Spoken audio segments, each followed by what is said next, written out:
नमस्कार विद्यार्थी मित्रांनो, मी सोमनाथ सपकाळ. माझ्या daily free study YouTube channel मध्ये तुमचं स्वागत आहे.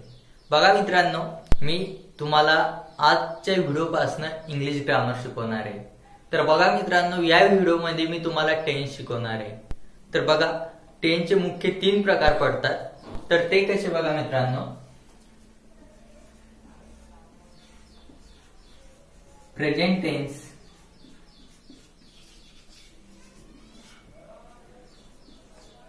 पास्ट टेन्स आणि फ्युचर टेन्स.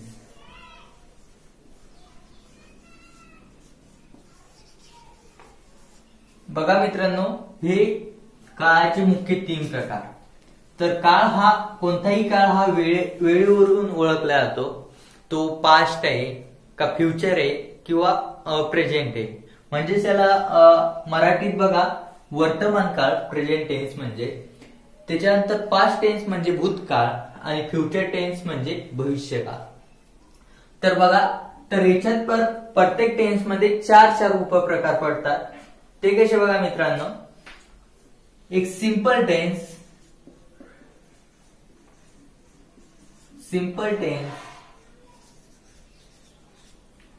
त्याच्यानंतर कंटिन्युअस टेन्स,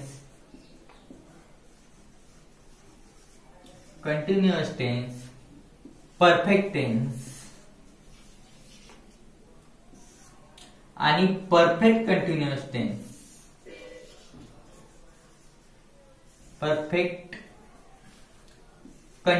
टेन्स. तर बघा मित्रांनो, एकूण काळाचे प्रकार होतात 12. प्रत्येक टेन्सचा यूज या क्रिया दर्शवतात. बघा कसं, सिंपल प्रेझेंट टेन्स म्हणजे अतिशय साधा काळ. प्रेझेंट कंटिन्युअस टेन्स म्हणजे प्रेझेंट मध्ये एखादी क्रिया कंटिन्युअस आहे, म्हणजे ती चालू आहे. जसं की रोहन जेवण करत आहे, हा झाला प्रेझेंट कंटिन्युअस टेन्स. त्याच्यानंतर प्रेझेंट परफेक्ट टेन्स, रोहनने जेवण केले आहे, हा झाला प्रेझेंट परफेक्ट टेन्स. त्याच्यानंतर प्रेझेंट परफेक्ट कंटिन्युअस टेन्स, याचं उदाहरण असं की रोहन जेवण करत आलेलं आहे, म्हणजे रोहनचं जेवण अजून झालेलं नाही. त्याच्यानंतर पास्ट मध्ये बघा कसं बघणार, सिंपल पास्ट टेन्स म्हणजे रोहनने जेवण केलं, हा झाला सिंपल पास्ट टेन्स. त्याच्यानंतर पास्ट कंटिन्युअस टेन्स म्हणजे रोहनने जेवण केले होते, नाही रोहन जेवण करत होता, हा झाला पास्ट कंटिन्युअस टेन्स म्हणजे पास्ट मध्ये ती क्रिया चालू होती. त्याच्यानंतर पास्ट परफेक्ट टेन्स, रोहनने जेवण केले होते म्हणजे पास्ट मध्ये ती क्रिया पूर्ण झाली होती, हा झाला पास्ट परफेक्ट टेन्स. त्याच्यानंतर पास्ट परफेक्ट कंटिन्युअस टेन्स म्हणजे रोहन जेवण करत आलेला होता, म्हणजे पास्ट मध्ये ती क्रिया घडत होती, हा झाला पास्ट परफेक्ट कंटिन्युअस टेन्स. असंच बघा फ्युचर, सिंपल फ्युचर टेन्स कसा येईल, रोहन जेवण करणार, हा झाला सिंपल फ्युचर टेन्स. तर फ्युचर कंटिन्युअस मध्ये रोहन जेवण करणार आहे, करेल, म्हणजे ती फ्युचर मध्ये ती क्रिया चालू असेल. त्याच्यानंतर फ्युचर परफेक्ट टेन्स म्हणजे फ्युचर मध्ये ती क्रिया पूर्ण झालेली असेल, रोहनने जेवण केलेले असेल, म्हणजे फ्युचर मध्ये त्यांनी ती क्रिया पूर्ण केलेली असेल. त्याच्यानंतर फ्युचर परफेक्ट कंटिन्युअस टेन्स, तर फ्युचर मध्ये ती क्रिया चालू असेल, म्हणजे उद्या रोहन जेवण करत असेल, हा झाला फ्युचर परफेक्ट टेन्स. बघा मित्रांनो, मी एका उदाहरणावरून तुम्हाला टेन्स मध्ये कोणत्याची क्रिया कशी घडून येते ते सांगितलं. तर बघा, टेन्सचा हे मुख्य 3च प्रकार लक्षात ठेवायचे आणि हे एक वाक्य लक्षात ठेवायचं. सिंपल साधा, कंटिन्युअस म्हणजे चालू, म्हणजे अपूर्ण क्रिया आहे ती, आणि परफेक्ट म्हणजे पूर्ण झाला, आणि परफेक्ट कंटिन्युअस टेन्स. आणि हे प्रत्येक वर्ड्स या प्रेझेंट, पास्ट आणि फ्युचर मध्ये जोडायचे, म्हणजे एकूण सगळे काळ तुमच्या लक्षात अतिशय सोप्या पद्धतीने लक्षात राहील. तर बघा, प्रत्येक टेन्सची आपण रचना बघणार आहे. प्रत्येक टेन्स कसा कार्य करतो आणि ती रचना बघा अतिशय सोपी आहे. फक्त स्टार्टिंगला सब्जेक्ट, त्याच्यानंतर मेन वर्ब आणि ऑब्जेक्ट. तर बघा मित्रांनो, यालाच मराठीत सब्जेक्टला कर्ता, मेन वर्ब म्हणजे मुख्य क्रियापद आणि ऑब्जेक्ट म्हणजे कर्म. तर बघा मित्रांनो, आपण तुम्हाला एक एक्झाम्पल सांगतो. समजा आय रीड अ बुक, म्हणजे आय हा झाला सब्जेक्ट, रीड हे झालं मेन वर्ब आणि अ बुक हे झालं ऑब्जेक्ट. तर असं हे अतिशय साधं स्ट्रक्चर आहे प्रेझेंट टेन्सचं. आता याच्यानंतर आपण बघू पास्ट टेन्स. तर पास्ट टेन्सच्या मध्ये बघा काय बदल होतो. पास्ट टेन्सचे मेन वर्बचं सेकंड फॉर्म यूज करावा लागतो. तर सेकंड फॉर्म मध्ये बघा कसं एक्झाम्पल येईल. समजा लीला कंपोज अ पोयम, लीलाने कविता रचली. हे झालं पास्ट टेन्सचं साधे वाक्य. तर हे पास्ट टेन्स मध्ये मेन वर्बचं सेकंड फॉर्म घ्यायचं आणि हेच आता बघा आपल्याला फ्युचर टेन्स मध्ये कसं स्ट्रक्चर येणार. फ्युचर टेन्स मध्ये बघा मित्रांनो, शल आणि विलचा उपयोग होतो आणि मेन वर्बच यूज होतं. तर बघा इथं शल आणि विल ऍड करायचं आणि इथं मेन वर्ब घ्यायचं म्हणजे फर्स्ट फॉर्म. म्हणजे उदाहरणार्थ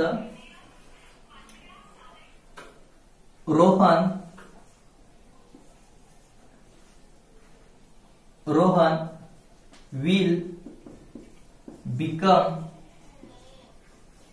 अ IAS, म्हणजे रोहन IAS बनणार आहे.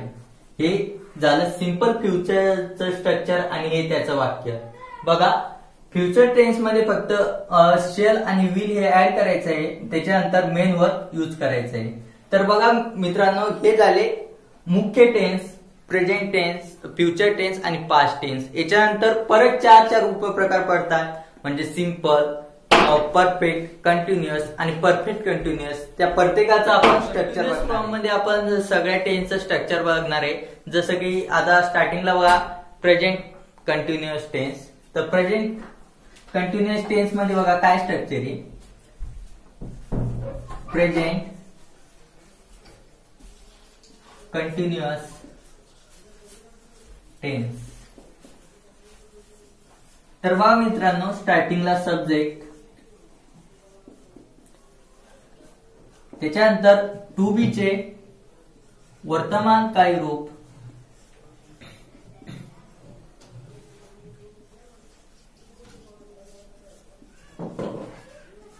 त्याच्यानंतर प्रेझेंट पार्टिसिपल,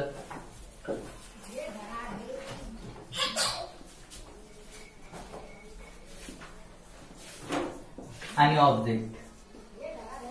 तर बघा मित्रांनो, याच्या प्रेझेंट कंटिन्युअस टेन्सचं असं स्ट्रक्चर असतं. टू बी चे वर्तमानकाळी रूप म्हणजे एम, इज, आर, जे की तुम्हाला कर्त्यानुसार यूज करावं लागतं. आणि प्रेझेंट पार्टिसिपल म्हणजे क्रियापदाला ING प्रत्यय लागतो आणि ऑब्जेक्ट. तर बघा सब्जेक्ट, मी तुम्हाला एक एक्झाम्पल घेऊन दाखवतो. I am reading a book, म्हणजे ही क्रिया चालू आहे वर्तमान काळात, मी पुस्तक वाचत आहे, म्हणजे हा झाला प्रेझेंट कंटिन्युअस टेन्स. बघा अतिशय साधं स्ट्रक्चर आहे. सब्जेक्ट, टू बी चे वर्तमानकाळी रूप म्हणजे एम इज आर, नंतर प्रेझेंट पार्टिसिपल म्हणजे कर्त्याला ING प्रत्यय लावायचा आणि त्याच्यानंतर ऑब्जेक्ट. बघा हे झालं प्रेझेंट कंटिन्युअस टेन्सचं स्ट्रक्चर. आता याच्यानंतर बघा पास्ट कंटिन्युअस टेन्सचं स्ट्रक्चर कसं येईल. तर बघा मित्रांनो, past continuous tends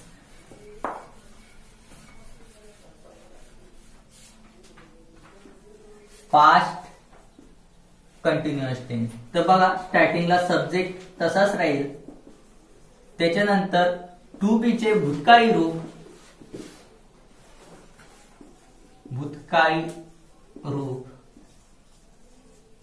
to be चे भूतकाळी रूप झाल्याच्या नंतर प्रेझेंट पार्टिसिपल,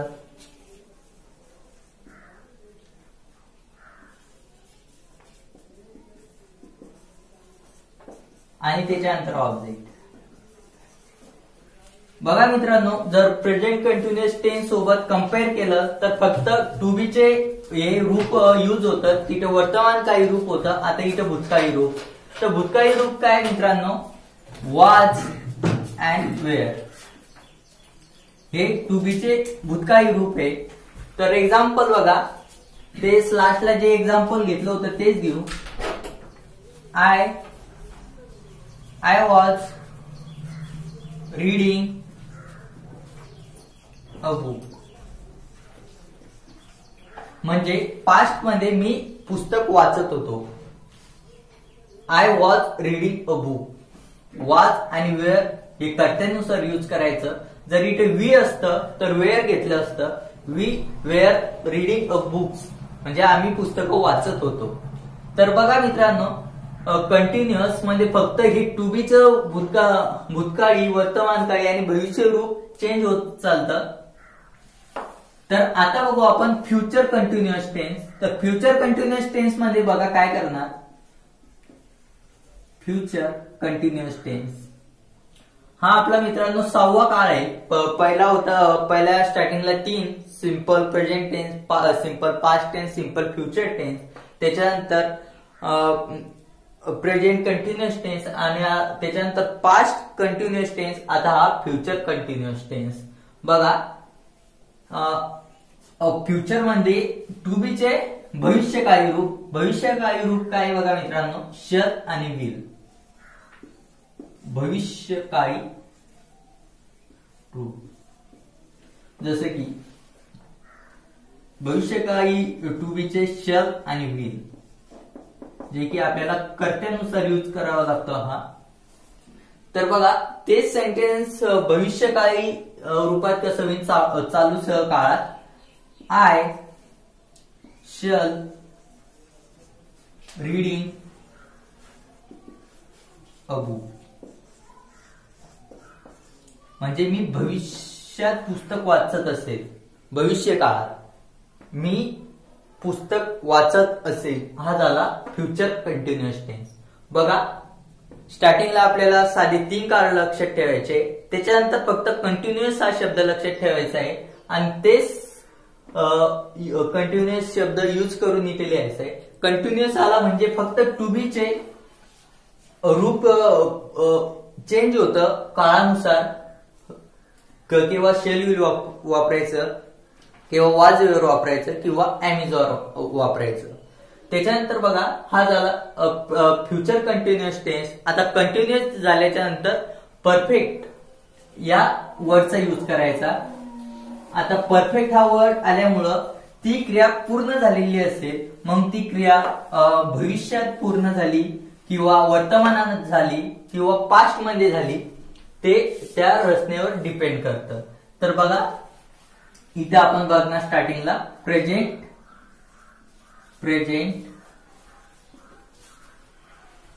परफेक्ट टेन्स. तर बघा मित्रांनो याची रचना कशी असते. प्लस टू हॅव चे वर्तमान काळ रूप,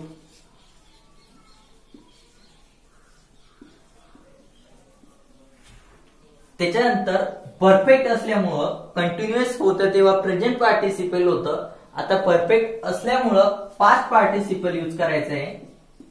पास्ट पार्टिसिपल आणि त्याच्यानंतर ऑब्जेक्ट. तर बघा मित्रांनो परफेक्ट असल्यामुळं टू हॅवचं कंटिन्युअस होतं, फक्त टू बीचं आपण वर्तमान काळी रूप घेतलं होतं. आता इथे टू हॅवचं वर्तमान काळी रूप घ्यायचंय. बघा example, I have on the match.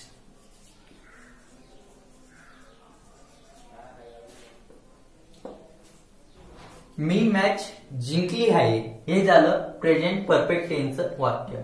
तर बघा याच्यानंतर आपण बघणार पास्ट परफेक्ट टेन्स. तर पास्ट परफेक्ट टेन्स मध्ये काय चेंज होणार बघा मित्रांनो, टू हॅवचं इथं फक्त भूतकाळी रूप येणार. Past participle. तर बघा टू हॅवचं भूतकाळी रूप जे की हॅड म्हणून यूज करता बघा. I had on the match, म्हणजे मी मॅच जिंकली होती. पास्ट भूतकाळात ती मॅच जिंकली होती, म्हणजे ती क्रिया परफेक्ट म्हणजे पूर्ण झाली होती. तर बघा हे पास्ट परफेक्ट टेन्सचं स्ट्रक्चर. याच्यात पण फक्त हे टू हॅवचं भूतकाळी रूप चेंज होतं जे की हॅड म्हणून यूज करता. आता याच्या नंतर बघा फ्युचर परफेक्ट टेन्स मध्ये काय करणार मित्रांनो, टू हॅवचं भविष्यकाळी रूप घेणार.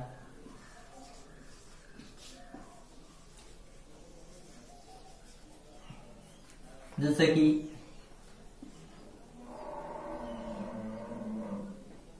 शेल हॅव किंवा विल हॅव. बघा उदाहरणार्थ I shall have on the match, म्हणजे भविष्यात मी मॅच जिंकलेली असेल. I shall have on the match. बघा हे झालं परफेक्ट टेन्सची सगळी आपण रचना बघितली. तर बघा परफेक्ट टेन्स आल्याच्या नंतर फक्त पास्ट पार्टिसिपल यूज करायचा.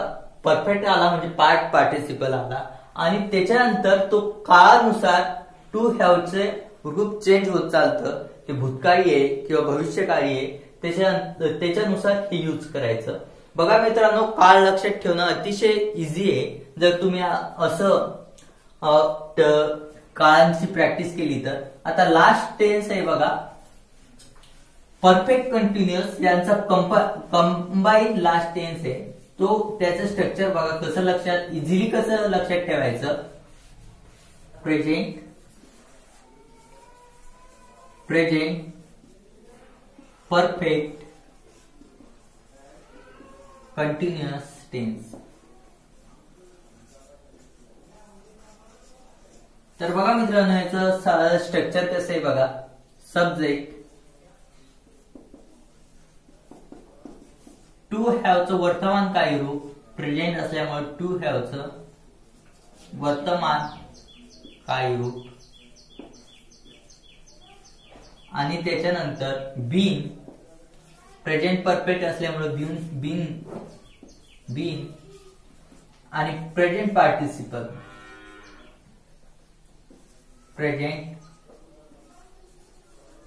पार्टिसिपल आणि त्याच्यानंतर ऑब्जेक्ट. तर बघा मित्रांनो हे असं प्रेझेंट परफेक्ट कंटिन्युअस टेन्सचं स्ट्रक्चर आहे. तर बघा मित्रांनो याच्यात मी तुम्हाला एक सेंटेन्स घेऊन दाखवतो. I have been watching a TV. बघा हे प्रेझेंट परफेक्ट कंटिन्युअस टेन्सचं हे सेंटेन्स झालं. I have been watching a TV. हा बीन या ज्या सेंटेन्स मध्ये बीन हा यूज झाला तसं समजायचं. ती क्रिया प्रेझेंट कंटिन्युअस आहे. तर बघा I have been watching a TV म्हणजे मी टीव्ही बघत आलेलो आहे, असं या सेंटेन्सचा अर्थ होतो. आता बघा याच्यामध्ये बघायचं आपल्याला पास्ट परफेक्ट टेन्स. हे टू हॅवचं इथं भूतकाळी रूप यूज करायचं. भूतकाळी रूप. तर बघा काय होईल. I had been watching a TV. बघा मित्रांनो असेच तुम्ही या स्ट्रक्चर वरून अजून सेंटेन्स तयार करू शकता. मी जास्त सेंटेन्स घेत नाही कारण कमी वेळात आपल्याला सगळ्या टेन्सचं स्ट्रक्चर बघायचं आहे. तर आता याच्यानंतर बघा future. Future perfect tense. Future मध्ये टू हॅवचं भविष्यकाळी रूप. तर बघा ते कसे येईल. I have been watching a TV. बघा अतिशय सोपं आहे. फक्त परफेक्ट टेन्स मध्ये बघा टू बीचं टू हॅवचं हे रूप चेंज होत चालतंय काळानुसार, की तो काळ भविष्यात आहे, फ्युचर मध्ये आहे किंवा भविष्यात आहे, असं त्याच्यानुसार हे टू हॅवचं रूप चेंज होत आहे. बाकी टेन्स सेंटेन्स बाकीचं सब्जेक्ट ऑब्जेक्ट तसंच राहतोय. तर बघा अतिशय सोप्या पद्धतीनं हे टेन्स तुम्ही लक्षात ठेवू शकता. तुम्हाला काय करायचंय, हे मुख्य 3 टेन्स लक्षात ठेवायचंय. Simple present tense, past tense आणि फ्युचर टेन्स. आणि त्याच्यानंतर सिंपल हा शब्द यूज करायचा आहे, म्हणजे simple present tense, simple past tense, simple future tense. त्याच्यानंतर continuous, present continuous tense, present past tense, present future continuous tense. त्याच्यानंतर परफेक्ट आणि परफेक्ट झाल्याच्या नंतर परफेक्ट कंटिन्युअस. बघा अतिशय सोप्या पद्धतीने तुम्ही सगळे स्ट्रक्चर लक्षात ठेवू शकता. बघा अतिशय कमी वेळात मी तुम्हाला हे टेन्स सांगितले. तर असंच तुम्हाला जर इंग्लिश व्याकरणचे अजून व्हिडिओ बघायचे असेल तर जरूर चॅनलला सबस्क्राईब करा आणि डेली माझ्या चॅनलवरचे व्हिडिओ बघा, जेणेकरून तुमचं इंग्लिश ग्रामर स्ट्रॉंग होईल आणि जास्तीत जास्त तुमची इंग्लिशची भीती पण लवकर दूर होईल.